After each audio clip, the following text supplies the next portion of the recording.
भाई आज जो मंडे नाइट ड्रॉ में हुआ ना, यानी कि वो जो जेउस हो इंटर कॉन्टिनेंटल चैंपियनशिप तो हार गए, मगर मुझे लगता है कि शायद ये जो है अब इसके नसीब में नहीं था, इसके WWE में प्लान किया गया हुआ था, क्योंकि इसके सारे खिलाफ जो भी कुछ चल रहा था ना जेउसो के खिलाफ, तो मुझे लगता है वो सोलो सिकोवा और उसकी पूरी पलटन है उसके साथ। भाई सोलो सिकोवा जो है वो उस मैच के बीच के दौरान ही बीच में आ गए थे, मतलब कि जिस टाइम जो है जेउसो अपना एक्सपीरियंस यानी कि फुल मूवमेंट जो होता है ना दिखाने वाला वो दिखा देता है, मगर क्या होता है कि उस बंदे का जो है ध्यान भटक जाता है और फिर सोलो सिको वहाँ पे आते हैं और कहते हैं कि मैं तुम्हें जो है यहाँ पे सपोर्ट करने के लिए आया हूँ, भाई तुम मेरी बात समझो, मैं तुम्हें कोई ऐसा गाइडलाइंस नहीं कर रहा हूँ यहाँ पे। और फिर इस मौके का फ़ायदा जो है ब्रॉन बेकर उठा लेते हैं और फिर वो आसानी से जो है ना जेउसो को पकड़ कर जो है रिंग के पीछे घसीटते और फिर रिंग के बाहर ले आते हैं। और फिर क्या होता है कि जेउसो जो है अपनी बाजी तो मार जाते हैं, मगर वो जो दूसरा टामा लोआ टोंगा है ना वो आकर सपोर्ट करते हैं जेउसो को। भाई वो तो सपोर्ट करते हैं, इसको कहते हैं कि भाई तुम लड़ो लड़ो, उससे हम तुम्हारे साथ हैं। तो फिर जेउसो क्या करता है कि उसको एक किक मार देता है,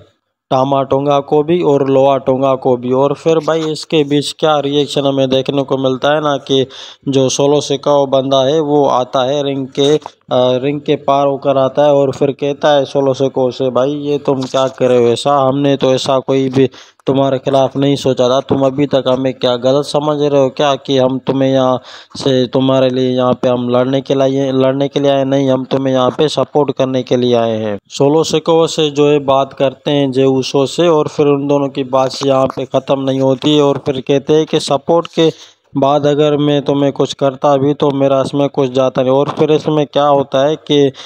जेउसो तो वहाँ से हट जाते हैं और फिर जो स्पेयर आके लगता है ना वो सोलो सिकोवा को लगता है। और भाई जब सोलो सिकोवा को जो स्पेयर लगा था तो सबसे अच्छा जो रिएक्शन था ना वो जो था जेका फाटू का था, मतलब भाई कि जो हमेशा कहता था ना बंदा कि सब कुछ मेरा यही है, मेरा गार्ड भी यही है, आई लव सोलो, मतलब मैं इसको पसंद करता हूँ। तो भाई उसका जो रिएक्शन था ना वो हमें देखने को मिला था स्क्रीन पर। और फिर क्या होता है कि जेका फाटू आते हैं रिंग के आर पार होकर और फिर जो वो फेस लगाते हैं ना जैसे कि भाई जैसे कि ये बंदा अब उसे बस लड़ने ही वाला है। अब वो जो सिग्नल चाहिए था ना तो वो सिर्फ पब्लिक ही देती तब वो लड़ता बंदा, मगर ये जो मैच चल रहा था बहुत ही सीरियस चल रहा था और ये दोनों जो ये सब इनकी पलटन किस काम के लिए आई थी, इनको जो है पहले से ही हैंडल यहाँ पे कर दिया गया था। और इस बीच में जो है जेउसो आ जाते हैं, वो हैंडल कर जाते हैं, यानी कि जो वो भाई दौड़ने वाला लगाते हैं ना इस पर वो जो होता है फ्लाइंग वाला, वो तो जेका फाटू को भी लग गया था, वो भी बंदा जो है रिंग के आर पार हो गया था। और फिर जेउसो क्या करते हैं कि भाई ये वही पैतरा आजमाता है जेउसो के, पहले उसको स्पेयर मारता है और फिर जो अपना होता है ना ऊसो वाला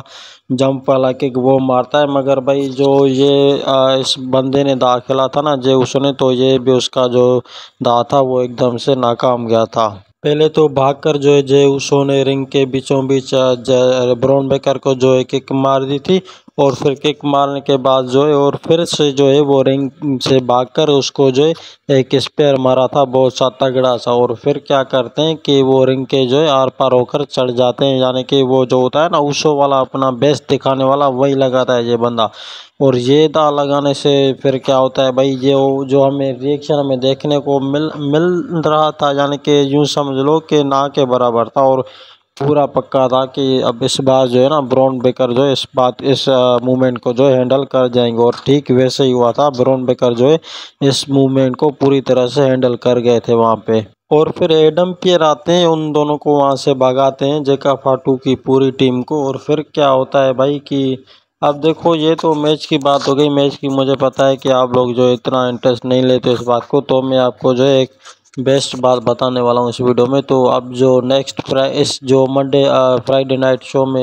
शो ये चलेगा ना, तो मुझे लगता है कि जे ऊसो जो है रोमन रेंस और जिमी ऊसो, मुझे लगता है कि अब ये हमें तीनों तीनों जो है देखने को मिलेंगे स्मैकडाउन के ऊपर और ये शायद 100% इस बार होगा ही होगा। और अगर आप सोच रहे हो कि जे उसो किस एंगल से आएंगे, तो वो जो है जे उसो जो है इस एंगल से आएंगे, क्योंकि उसका जो इंटरकॉन्टिनेंटल चैंपियनशिप हरा दिया गया है। यानी कि उसकी जो वजह थी ना, वो जेका फाटू और उसकी पूरी पलटन सोलो सिको और उसकी पूरी पलटन थी। तो मुझे लगता है शायद ऐसा मूवमेंट हमें फिर से देखने को मिल सकता है। और भाई जेका फाटू ने तो जे उसो को पूरी तरह से इंजर्ड कर दिया था, और फिर रिंग के जो रिंग नहीं, वो जो स्टील वाली टेबल होती ना, वहाँ भी तरह से भरपूर मनोरंजन दिखाया था। और फिर क्या होता है कि जे उसो को जो है ब्रॉन ब्रेकर स्पेयर मार देते हैं, और फिर वो विन कर जाते हैं अपना इंटरकॉन्टिनेंटल चैंपियनशिप। ये यानी कि पूरी तरह से ये जो मैच जीत गया था वो ब्रॉन ब्रेकर था। यानी कि अब जो इंटरकॉन्टिनेंटल चैंपियनशिप वो जो बेल्ट है ना, वो अब है ब्रॉन ब्रेकर का। भाई ऐसा दोबारा जो किसी को भी मौका मिलता है ना, यानी कि एक तरह से टाइटल हारना और फिर दोबारा जो है उसको रिटर्न करना, तो मुझे लगता है जब तक शायद किसी ने भी रेसलिंग में ऐसा करियर नहीं बनाया कि एक ही हफ्ते को टाइटल हारा और दूसरे हफ्ते को जो है टाइटल विन कर दिया। और अब बात आती है भाई सोलो सिको और जेका फाटू की पूरी उसकी जो पलटन है ना उसकी तरफ, और जे उसो अब उसमें है कि मेन जो है मुद्दा बन गए हैं। यानी कि उसको जो है पूरी तरह से भाई सोलो सिको ने चांस दे दिए, भाई अब तू जो है जाकर रोमन रेंस को ज्वाइन कर ले, क्योंकि रोमन रेंस तो हमसे खुद निपट नहीं पाता है, तो शायद तू होगा उसके साथ, तो फिर उसको जो है वो थोड़ी सी हेल्प मिल जाएगी। तो ये भी इनकी शायद गलत बात है, क्योंकि मुझे लगता है कि अगले स्मैकडाउन का में शायद ऐसा कुछ दिखाया जाए कि जेका फाटू और सोलो सिको उसकी पूरी टीम पलटन तो आ जाए रिंग पर, मगर उस रिंग में जो आएगा जे उसो आएगा, और जे उसो को शायद मुझे लगता है वो पीटने लगेगी, और फिर मुझे लगता है कि शायद रोमन रेंस और फिर जिमी उसो इसको बचाने के लिए आएंगे। या फिर ऐसा भी हो सकता है कि रोमन रेंस और जिमी उसो को शायद बचाने के लिए आ सकते हैं जे उसो। अब ये तो वक्त ही आके बताएगा भाई कि इस फ्राइडे नाइट शो में क्या होता है। अब देखते हैं क्या होता है।